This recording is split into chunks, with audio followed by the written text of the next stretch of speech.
My distinguished colleagues, Senator Comrade Hamma Misau, Bauchi Central, Mr. President. Mr. President, I have to sympathize with Nigerians.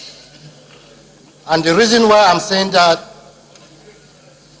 because these killings, if we don't stand to make the executives act, it will not stop. Just yesterday we were here, we were talking about the killings. We gave the IG ultimatum of 14 days. But instead of something to reduce, or instead of the killings to at least reduce, it has still continued. Mr. President, let me give an example.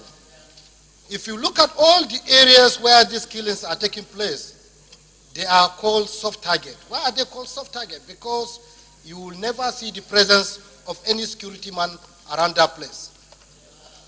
Today, Mr. President, I brought so many suggestions concerning the way we are going to reform the police. But the government took it personal.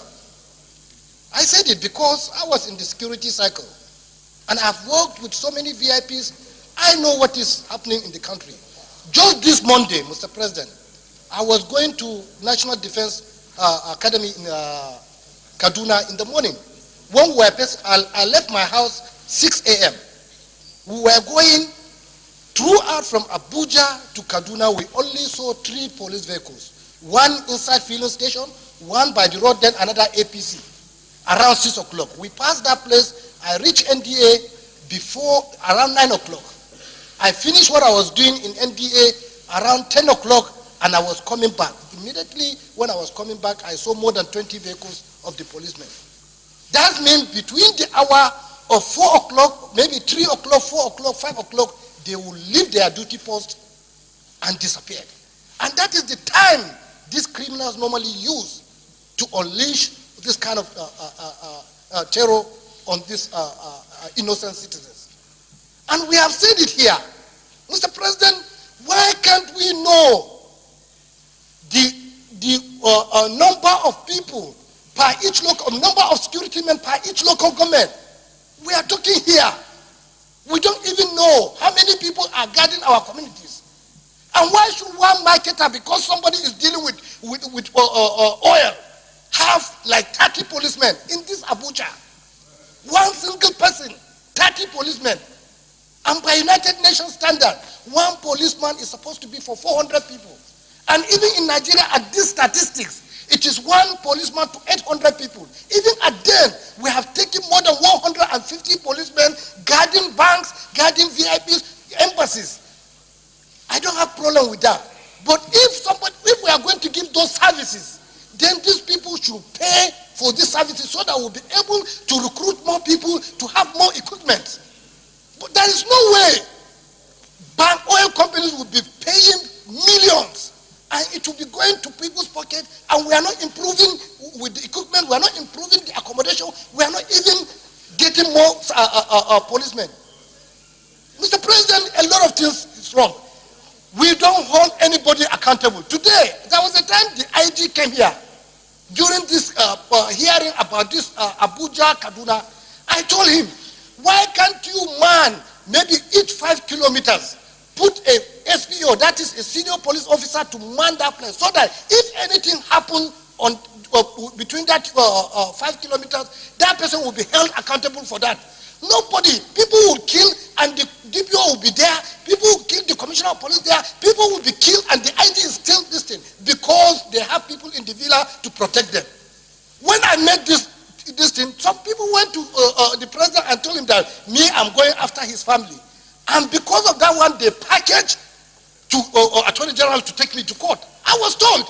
The Attorney General said IG ran to him to help him that this thing, I'm challenging the family of the president. I'm not doing it. I'm doing it for Nigerians. I'm not doing it for myself. IG cannot do anything to me. I'm not a contractor. I'm not looking for contract. I'm not looking for money from anybody.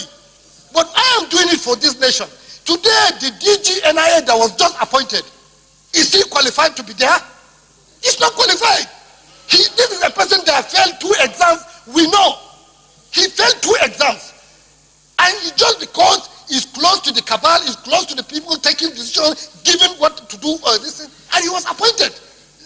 And these are the kind of things that we sometimes avoid, or sometimes we say, and we should not say anything. As long as we leave some certain things, we will continue to have this kind of problem. So many incompetent people are holding so many positions.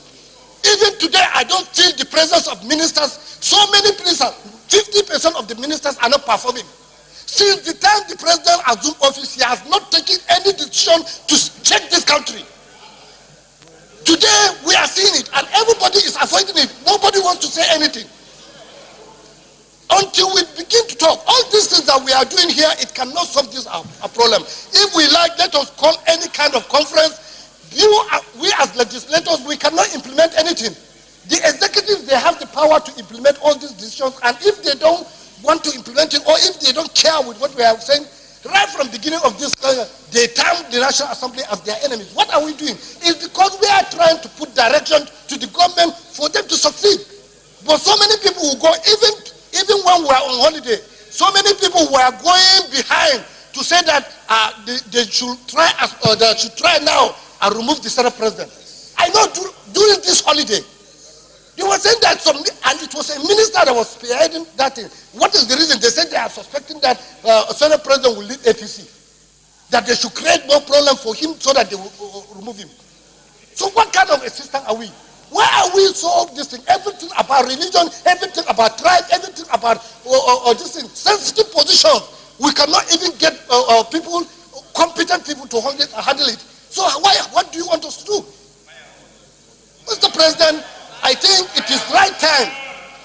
It is right time for us. Let us know what to do. If it is about talking here, if it is about conference, it will not solve this problem until we look at how the security system is. Who are holding certain positions? Are they competent, or were they appointed on merit? Because so many people are not appointed on merit. It's just because this man is my brother, this man is my relative, this one comes from my village. So many appointments in this government. It's not on merit.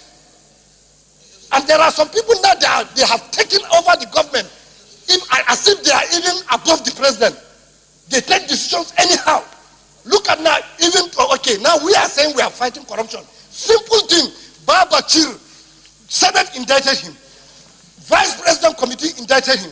Today they are pursuing other people. Why can't they take Baba Chir to court? And all of us are here keeping quiet. And people that have not done anything are always in court.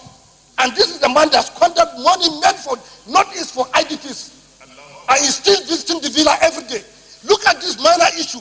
This Attorney General is becoming a nuisance. Look at the Attorney General going to court to stop Senate from investigating minor. And we are still here. The IG came here with a lawyer, IG, that is not going to answer any question from the Senate. And after that one, he went to institute another in court restraining the Senate from investigating him. And today we are here, and we are talking about security.